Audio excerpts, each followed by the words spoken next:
memaksa masuk dan melakukan interupsi pada saat rapat revisi Undang-Undang TNI di Hotel Parimon, Jakarta. Dengan kejadian tersebut, para terdakwa menilai Saudara Andri Yunus telah melecehkan institusi TNI, bahkan menginjak-injak institusi TNI. Bahwa pada hari Senin tanggal 9 Maret tahun 2026, sekira pukul 13.00 WIB, terdakwa 1 dan terdakwa 2 bertemu di Masjid Al-Ikhlas Bais TNI. Saat itu terdakwa 1 dan terdakwa 2 ngobrol biasa terkait kehidupan pribadi dan dinas. Di tengah obrolan tersebut, terdakwa 1 menyampaikan video viral saat Saudara Andri Yunus yang memaksa masuk mengintrusi pada saat sidang rapat revisi Undang-Undang TNI berjalan di Hotel Pairmon pada tanggal 16 Maret tahun 2012. Setelah selesai, terdakwa 1 dan 2 kembali ke Mes Bais TNI. Dan saat itu terdakwa 2 berkata, nanti kita bicarakan lagi. Bahwa pada hari Selasa tanggal 10 Maret tahun 2020 sekitar pukul 18.30 waktu Indonesia bagian Barat, setelah buka puasa, terdakwa 1 dan terdakwa 2 berada di mes untuk minum kopi sambil ngobrol-ngobrol. Kemudian pada saat ngobrol, terdakwa 2 menghubungi terdakwa 4 dan mengajak untuk ngopi bersama di mes. Akan tetapi karena terdakwa 4 sudah pulang, terdakwa 4 menjawab besok saja. Lanjutnya terdakwa 1 dan 2 melanjutkan ngobrol sampai larut malam. Kemudian sekitar pukul 23.00 waktu Indonesia bagian Barat, terdakwa 1 dan terdakwa 2 istirahat. Bahwa pada hari Rabu tanggal 11 Maret tahun 2026 sekitar pukul 18.30 waktu Indonesia bagian Barat, terdakwa 1 dan 2 buka puasa bersama. Setelah selesai buka puasa, terdakwa 1 dan terdakwa 2 minum kopi di Mes Bais TNI. Tidak lama kemudian sekitar pukul 19.30 terdakwa 3 dan 4 datang ke kamar terdakwa 1 di Mes Denma Bais TNI. Sesampainya di kamar terdakwa 1, sesampainya di kamar terdakwa 1, terdakwa 2, terdakwa 3 dan terdakwa 4 mulai minum kopi bersama. Sambil berbincang-bincang, di sela-sela perbincangan, terdakwa 1 mengatakan kekesalannya kepada Saudara Andri Yunus dengan berkata, Saudara Andri Yunus telah memaksa masuk ke ruangan rapat Hotel Pairmon, Jakarta yang sedang membahas revisi Undang-Undang TNI. Sehingga Saudara Andri Yunus yang telah menginjaknya itu di TNI dengan cara Saudara Andri Yunus bersama LSM Kontras menggugat Undang-Undang TNI ke Mahkamah Konstitusi. Setelah itu, Saudara Andri Yunus menuduh TNI mengintimidasi dan melakukan teror di kantor Kontras, serta TNI juga dituduh menjadi dalang atau aktor tragedi kerusuhan akhir bulan Agustus tahun 2025. Dan Saudara Andri Yunus juga gencar melancarkan narasi anti-militerisme. Dan terdakwa 1 berkata ingin memukul Saudara Andri Yunus sebagai pelajaran dan sebagai efek jerah. Akan tetapi terdakwa 2 berkata, jangan dipukuli tapi disiram saja dengan cairan pembersih karat. Terdakwa 1 berkata, saya saja yang menyiram. Mendengar ide dari terdakwa 2 tersebut, terdakwa 3 setuju dan berkata, kalau begitu kita kerjakan bersama-sama. Saat itu terdakwa 1 mencari informasi melalui Google terkait kegiatan Saudara Andri Yunus. Dengan hasil, Saudara Andri Yunus memiliki kegiatan secara rutin, yaitu acara Kamisan di Monas. Mendengar informasi tersebut, terdakwa 3 berkata, ya sudah, kalau begitu besok kita ke lokasi dan memberi pelajaran kepada Saudara Andri Yunus. Saya ulangi, memberi pelajaran kepada Saudara Andri Yunus. Selanjutnya terdakwa 3 membagi tugas. Terdakwa 1 dan terdakwa 2 mencari Saudara Andri Yunus ke kantor Kontras, sedangkan terdakwa 3 dan terdakwa 4 mencari ke LBHI. Setelah selesai ngobrol sekitar pukul 23.00 waktu Indonesia bagian Barat, terdakwa 1, terdakwa 2 dan terdakwa 3 serta terdakwa 4 istirahat bersama di kamar terdakwa 1 dan terdakwa 2.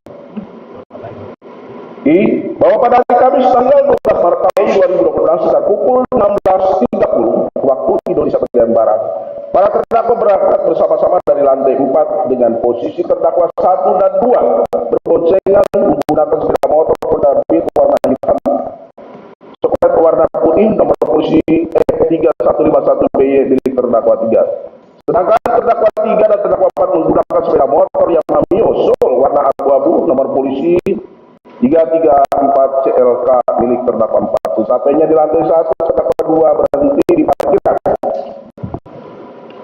mobil ambulan Denma Mabes TNI. Mobil ambulan Denkes Bais TNI. Saat itu terdakwa 1 menunggu di sepeda motor sedangkan terdakwa 2 berjalan kaki ke bengkel mobil Denmabas TNI. Y. Bahwa sesampainya di bengkel terdakwa 2 mengambil aki bekas yang berada di pojokan dengan depan toilet dan kamar mandi lalu menggunakan cairan pembersih karat yang berada di dalam lemari besi yang tidak dikunci. Kemudian terdakwa mencampur kedua cairan tersebut ke dalam gelas tumbler warna ungu dengan tutup warna hitam yang terdakwa bawa dari kamar. Selanjutnya terdakwa 2 membungkus tumbler tersebut dengan plastik kresek warna hitam dan menggantungkannya di sepeda motor bagian depan. Nah, bahwa sekitar pukul 17.00 WIB, para terdakwa berangkat bersama-sama menggunakan 2 sepeda motor dari Mes Denmabas TNI melalui pintu belakang untuk keluar masuk motor. Dengan posisi terdakwa 2 berboncengan dengan terdakwa 1, saat itu terdakwa 2 menggunakan helm SNI, pakai baju batik dengan lengan pendek corak putih, biru putih, celana jeans warna biru, sepatu cat warna coklat ada warna biru di lidah dan belakang sepatu. Sedangkan terdakwa 1 menggunakan topi warna hitam, memakai kaos lengan panjang warna biru tanpa keras, celana jeans warna biru, doker dan sepatu warna biru menuju acara kemisan di Monas. L. Bahwa sesampainya di Monas, para terdakwa tidak menemukan keberadaan saudara Andri Yunus. Kemudian para terdakwa melanjutkan mencari saudara Andri Yunus ke tempat lain dan sesampainya di Tunggu Tadi, terdakwa 1 dan 2 berpisah dengan terdakwa 3 dan 4. Di mana terdakwa 3 dan 4 ke arah YLBHI, sedangkan terdakwa 1 dan 2 ke arah Bintang. Akan tetapi sebelum lampu merah Atrium Senen Jakarta Pusat, terdakwa 2 balik arah dan masuk ke jalan Lampung, Kapung dan tembus di Jalan Keramat Raya untuk memantau di seputar kantor kontrak. M.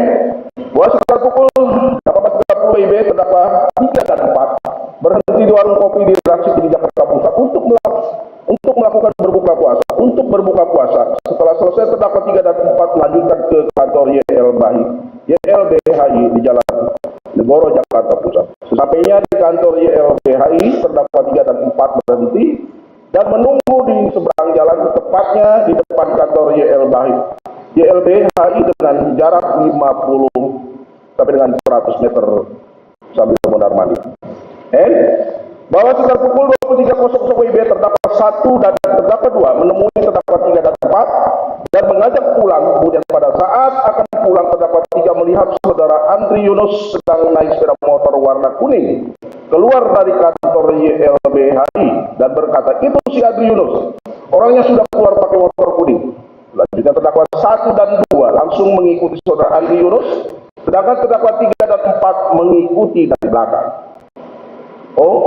Bahwa sekitar pukul 23.30 WIB, pada saat para terdakwa mengikuti saudara Andri Yunus ke arah Jalan Salemba 1 Jakarta Pusat, kemudian sebelum persimpangan Jalan Salemba 1 dan Jalan Talang Jakarta Pusat, terdakwa 1 dan terdakwa 2 mendahului sepeda motor saudara Andri Yunus, sedangkan terdakwa 4 dan terdakwa 3 masih tetap di belakang sepeda motor saudara Andri Yunus.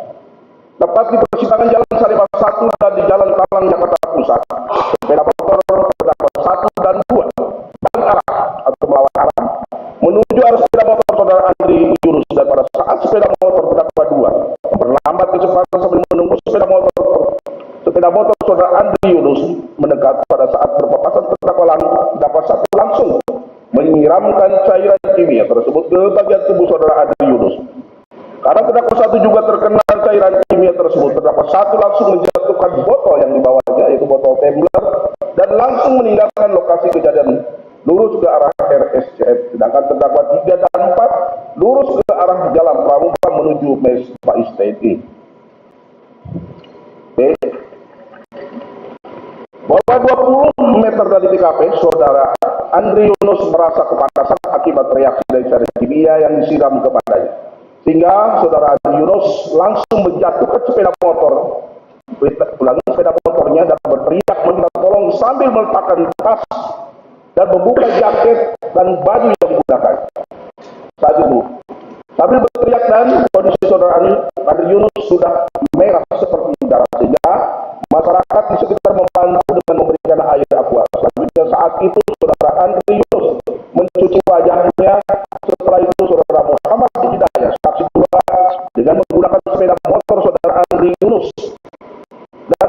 Fadli saksi 3 dan saudara Buyung mengejar pelaku yang menyiram saudara Andri Yunus. Akan tetapi karena saksi 2 dan saksi 3 tidak dapat mengejar pelaku, sehingga saksi 2 dan saksi 3 kembali ke TKP dan menyerahkan sepeda motor tersebut kepada saudara Andri Yunus. Setelah itu, saudara Andri Yunus pulang tanpa menggunakan baju menuju ke mes kontras dengan menggunakan sepeda motor. Bahwa karena terdakwa 1 dan 2 karena cairan kimia juga, sehingga pada saat terdakwa 1 dan 2 kabur, terdakwa 1 dan terdakwa 2 merasa kepanasan sehingga berhenti di pinggir jalan untuk membeli air mineral sebanyak 2 botol. Selanjutnya terdakwa 1 dan 2 membasuh bagian tubuh yang terkena cairan kimia tersebut. Bahwa setelah selesai, terdakwa 1 dan terdakwa 2 kembali ke Mesden Mabais TNI di Kalibata, Jakarta Selatan. Kemudian pada tanggal 13 Maret tahun 2026 sekitar pukul 00.30 WIB, terdakwa 1 dan terdakwa 2 sampai di Mabais TNI. Tepatnya di kamar ternyata sudah ada terdakwa 3 dan 4. Kemudian melihat kondisi terdakwa 1 dan 2, saat itu terdakwa 3 dan 4 langsung membantu merawat luka terdakwa 1 dan 2. Bahwa sekitar pukul 07.00 WIB, terdakwa 3 dan 4 melaksanakan apel pagi di Denma Mabais TNI yang diambil oleh Denma Mabais TNI. Saat itu terdakwa 1 dan 2 tidak ikut apel pagi dengan alasan karena sakit. Setelah apel pagi, terdakwa 3 dan 4 melaksanakan dinas seperti biasa. Setelah dinas, terdakwa 3 langsung ke kamar terdakwa 1 dan 2 untuk merawat lukanya. Selanjutnya, terdakwa 3 dan 4 tidur di kamar bersama. Solangi, terdakwa 3 dan terdakwa 4 tidur di kamar bersama, dan hal tersebut dilakukan sampai dengan tanggal 15 Maret tahun 2026. Bahwa pada tanggal 17 Maret tahun 2026 sekitar pukul 09.00 WIB, setelah upacara bendera 17-an, Mayor Jenderal TNI Basko memerintahkan Kolonel Infantri Heri Haryadi saksi 1 yang menjabat sebagai Dandenma Mabes TNI untuk melakukan pengecekan personel. Setelah saksi 1 mengetahui bahwa terdakwa 1 dan 2, setelah saksi 1 mengetahui terdakwa 1 dan 2 beberapa hari sakit, sehingga saksi 1 memerintahkan saksi 1 Arif, yaitu saksi 7 yang menjabat sebagai Provos Denma Mabais TNI, melakukan pengecekan terhadap terdakwa 1 dan 2 di mes Denma Mabais TNI. Bahwa sesampainya saksi 7 di lantai 4, saksi 7 melihat kondisi terdakwa 1 dan 2. Setelah melihat kondisi terdakwa 1 dan 2, selanjutnya saksi 7 melaporkan kepada saksi 1 melalui HP bahwa terdakwa 1 dan 2 sedang kondisi sakit. Dan saksi 1 memerintahkan saksi 7 untuk membawa terdakwa 1 dan 2 ke Denkes Mabais TNI. Setelah saksi 7 menyerahkan terdakwa 1 dan 2 ke Denkes Mabais TNI, saat itu Kapten Laut S. Suyanto, saksi 6, menerimanya, dan selanjutnya saksi 7 melapor kepada saksi 1. Bahwa pada saat saksi 6 memeriksa fisik terdakwa 1 dan 2, saksi 6 melihat luka bakar terkena cairan kimia di bagian lengan sebelah kanan terdakwa 2, sedangkan terdakwa 1 terdapat luka di bagian seluruh wajah. Mata sebelah kanan agak bengkak, sedikit berair, luka bakar pada pangkal leher sebelah kanan, luka bakar pada bagian dada sebelah kanan, dan luka bakar pada bagian lengan sebelah kiri. Setelah saksi 6 melapor kepada Denkes Mabais TNI atas nama saudara Dr. Nursito, dan atas petunjuk dari Denkes Mabais TNI, saksi 6 membersihkan dan merawat luka terdakwa 1 dan 2 dengan tindakan sebagai berikut. Pertama, atau 1, terdakwa 1 terdapat tanda vital. Ulangi, terdakwa 1 terdapat tanda-tanda vital: tekanan darah 105/74, nadi 76,